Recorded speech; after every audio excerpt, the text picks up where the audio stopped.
फातिमा बख्त अपनी उम्मी के साथ बैठी थी। शाम का वक्त था, हल्की हल्की ठंडी हुआ चल रही थी और चाय की खुशबू घर में फैली हुई थी। फातिमा ने मोहब्बत भरी नजरों से अपनी उम्मी की तरफ देखा और मुस्कुराते हुए पूछा, उम्मी, हुजूर पाक के बचपन के बारे में बताएं ना। आपको कौन कौन सी बातें याद हैं जो अपने नानी से सुनी थी? उम्मी ने एक लम्हे के लिए आंखें बंद कीं, जैसे वो माजी में खो गई हो। फिर उन्होंने आहिस्ता आहिस्ता बोलना शुरू किया, बेटी, हमारे प्यारे नबी हजरत मोहम्मद का बचपन बहुत खूबसूरत था। आप यतीम पैदा हुए थे, मगर अल्लाह ने आपके लिए बेहतरीन इंतजाम किया। आपकी परवरिश पहले आपकी वालिदा हजरत आमना ने की, फिर दादा अब्दुल मुत्तलिब और चचा अबू तालिब ने आपका बहुत ख्याल रखा। आप बचपन से ही सच्चाई और ईमानदारी की मिसाल थे। फातिमा बड़े गौर से सुन रही थी, जैसे हर लफ्ज़ को अपने दिल में महफूज कर रही हो।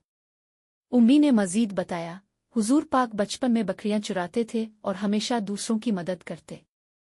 लोग आपको अमीन और सादिक को कहते थे, क्योंकि आप कभी झूठ नहीं बोलते थे और अमानत में खियानत नहीं करते थे। फातिमा ने खुश होकर कहा, उम्मी, ये सब सुनकर तो मेरा दिल चाहता है कि मैं भी हमेशा सच बोलूं और सबका ख्याल रखूं। उम्मी ने प्यार से इसका माथा चूमा और कहा, बिल्कुल बेटा, हमें हमेशा हुजूर पाक की सुन्नतों पर अमल करना चाहिए। चाय खत्म हो चुकी थी, लेकिन माँ और बेटी के दरमियान मोहब्बत भरी गुफ्तगू का सिलसिला जारी रहा।